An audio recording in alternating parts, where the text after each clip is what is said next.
നിമിഷപ്രിയയുടെ മോചനം വഴിമുട്ടിക്കുന്ന അവസ്ഥയിലേക്ക് മലയാളികളുടെ ഇടപെടൽ മാറിയിരിക്കുന്നു. എങ്ങനെയാണ് നമ്മൾ മലയാളികൾ നിമിഷപ്രിയയ്ക്ക് തൂക്കുകയർ വാങ്ങിക്കൊടുക്കാൻ വേണ്ടി അഹോരാത്രം പരിശ്രമിക്കുന്നത് എന്നതാണ് ഇന്നത്തെ വീഡിയോ.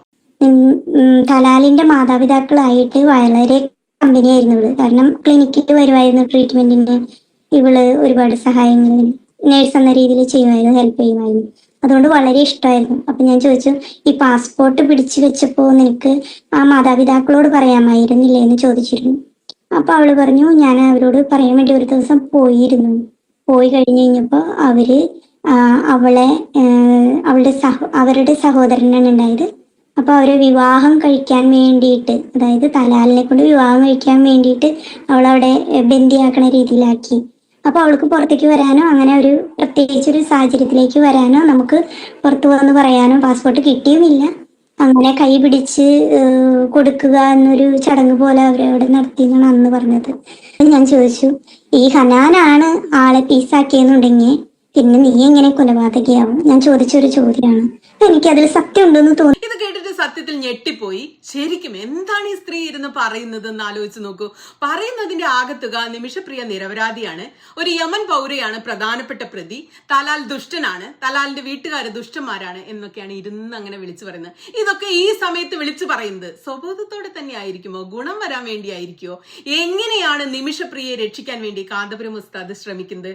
നിമിഷപ്രിയ നിരപരാധിയും നിഷ്കളങ്കിയുമാണെന്ന് പറഞ്ഞുകൊണ്ടാണോ, യമനിലുള്ളവരൊക്കെ വലിയ ദുഷ്ടന്മാരാണെന്ന് പറഞ്ഞുകൊണ്ടാണോ അദ്ദേഹം ശ്രമിക്കുന്നത്? അല്ല, ശരിയ നിയമം നിലനിൽക്കുന്ന ഒരു രാജ്യമാണ് യമൻ. അവിടെ ജനാധിപത്യമോ ഇന്ത്യയിലെ തരം നിയമവ്യവസ്ഥകളോ ഇവിടുത്തെ നീതിബോധമോ കോടതികളോ ഒന്നുമല്ല അവിടെ നിലനിൽക്കുന്നത്. ശരിയ നിയമം ആധുനിക നീതിബോധത്തിനും ജനാധിപത്യ സങ്കല്പത്തിനും ചേരുന്നതുമല്ല. എന്നാൽ ആ നിയമത്തിൽ തന്നെ ഒരു ലൂപ്പ് ഹോൾ ഉണ്ട്. അതാണ് ബ്ലഡ് മണിയും ദിയാദനവും കുറ്റവാളിക്ക് മാപ്പ് കൊടുക്കാൻ മരിച്ചുപോയ ആളുടെ, കൊല്ലപ്പെട്ട ആളുടെ കുടുംബത്തിന് കഴിയുന്നതുമൊക്കെ അതിൽപ്പെട്ടതാണ്. നിയമത്തിന്റെ ആ വശം ഉപയോഗിച്ചുകൊണ്ടാണ് നിമിഷപ്രിയയെ രക്ഷപ്പെടുത്താൻ വേണ്ടി എല്ലാവരും കിണഞ്ഞ് പരിശ്രമിച്ചുകൊണ്ടിരിക്കുന്നത്. അല്ലാതെ നിമിഷപ്രിയ നിരപരാധിയാണേ എന്ന് പറഞ്ഞിട്ടോ തലാലിന്റെ കുടുംബത്തെ അപമാനിച്ചിട്ടോ ഒന്നുമല്ല. നിങ്ങൾ തന്നെ ഒന്ന് ഓർത്തു നോക്കൂ. നിമിഷപ്രിയയ്ക്ക് മാപ്പ് നൽകി ജീവൻ തിരിച്ചു നൽകേണ്ടത് തലാലിന്റെ കുടുംബമാണ്. ആ കുടുംബത്തെ കുറ്റം പറഞ്ഞാൽ അവര് മാപ്പ് കൊടുക്കുമോ? ശരിക്ക് തലാലാണ് പ്രശ്നക്കാരൻ എന്ന് പറഞ്ഞാൽ അവര് മാപ്പ് കൊടുക്കുമോ? ശരിക്ക് കോമൺ സെൻസ് അല്ലേ അത്? ഒരു കോമൺ സെൻസ് ഉള്ള ആളുകൾക്ക് നിങ്ങൾ എന്താണ് ഇക്കാര്യത്തിൽ നിങ്ങളുടെ തോന്നൽ എന്താണ്? രണ്ടാമത്തെ കാര്യം, ഇന്നലെ സോഷ്യൽ മീഡിയയിൽ കണ്ട മറ്റൊരു ഞെട്ടിക്കുന്ന കാര്യമാണ്. മുബാറക് റാവുത്തർ ഉൾപ്പെടെയുള്ള ചില മലയാളികൾ തലാലിന്റെ കുടുംബത്തെയൊക്കെ നേരിട്ട് കോണ്ടാക്ട് ചെയ്യുന്നു. ഇവിടെ കേരളത്തിൽ നടക്കുന്ന പല കാര്യങ്ങളും പെരുപ്പിച്ച് കാണിച്ചു കൊടുക്കുന്നു, അറബിയിലേക്ക് ട്രാൻസ്ലേറ്റ് ചെയ്ത് കൊടുക്കുന്നു, അറബിയിൽ കമന്റുകൾ ഇടുന്നു, തലാലിന്റെ കുടുംബത്തെ പ്രകോപിപ്പിക്കുന്നു, അപമാനിക്കുന്നു. അതുപോലെയൊക്കെ സഹോദരന്റെ ചോരയ്ക്ക് പണം വാങ്ങിയിട്ട് നിങ്ങൾ പ്രതിയെ വെറുതെ വിടാൻ നാണമില്ലേ എന്ന് പ്രകോപിപ്പിക്കുന്നു.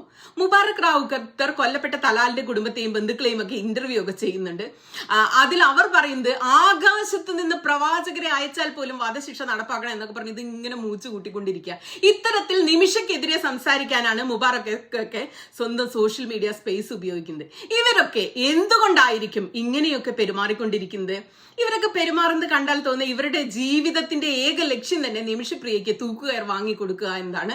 ആ തൂക്കുകയർ വാങ്ങിക്കൊടുത്ത് ഇനി ഇവരൊക്കെ വിശ്രമിക്കൂ എന്ന പോലെയാണ് ഇവരൊക്കെ ഇടപെട്ടുകൊണ്ടിരിക്കുന്നത്. അനുനയ ചർച്ചയിൽ നിന്നും തലാലിന്റെ കുടുംബം പിൻവാങ്ങിയാൽ പിന്നെ നിമിഷപ്രിയയ്ക്ക് മുന്നിൽ വേറെ വഴികളില്ലെന്ന് ഇവർക്കറിയില്ലേ? തലാലിന്റെ സഹോദരൻ BBC-ക്ക് നൽകിയ അഭിമുഖത്തിലും പറയുന്നത് വിട്ടുവീഴ്ചയ്ക്കില്ല, പ്രതിക്ക് കൊലക്കയർ തന്നെ നൽകണമെന്നാണ്. അത് കൂടാതെ ഇന്നലെ അദ്ദേഹം ഇട്ട ഫേസ്ബുക്ക് പോസ്റ്റുകളും കടുത്ത നിലപാടാണ് എടുത്തുകൊണ്ടിരിക്കുന്നത്.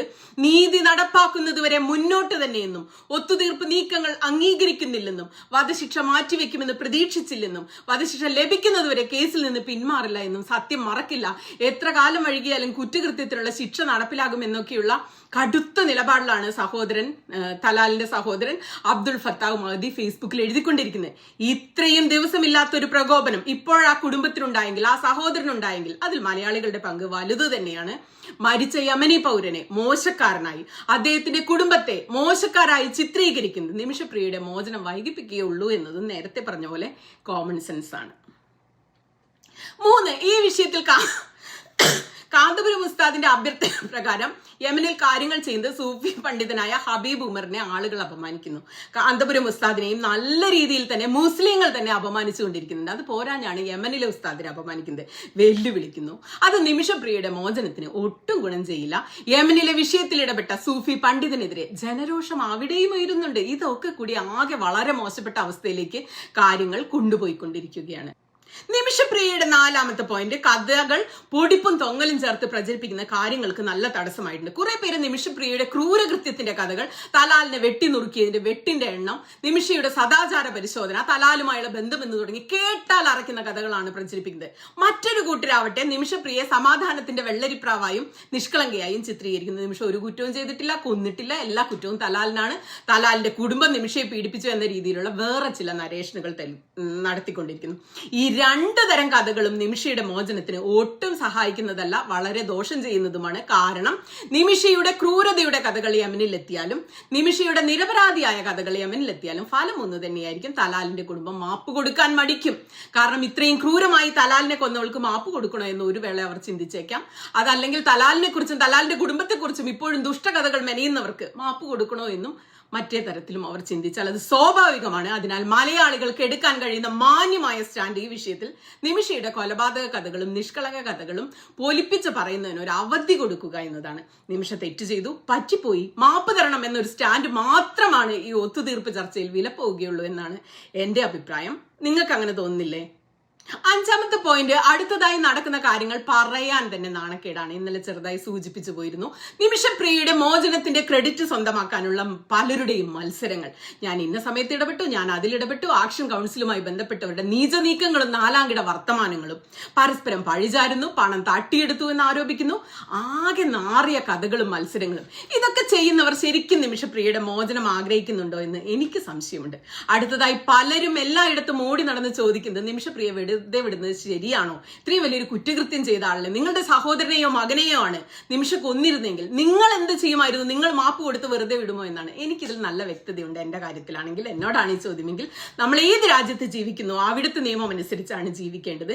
ഇന്ത്യയിൽ നിയമവ്യവസ്ഥയും കോടതിയുമാണ് നമ്മൾ കുറ്റം ചെയ്ത ഒരു ശിക്ഷ വിധിക്കുന്നത്. സുപ്രീം കോടതി ശിക്ഷ വിധിച്ചു കഴിഞ്ഞാൽ നമ്മൾ ചിലപ്പോൾ രാഷ്ട്രപതിയുടെ അടുത്തേക്ക് ദയാഹർജിയുമായിട്ടൊക്കെ പോകാറുണ്ട്. ചിലപ്പോൾ ആ ദയാഹർജി പരിഗണിക്കപ്പെടാറുണ്ട്, ചിലപ്പോൾ നിഷ്കരണം തള്ളിക്കളയാറുണ്ട്.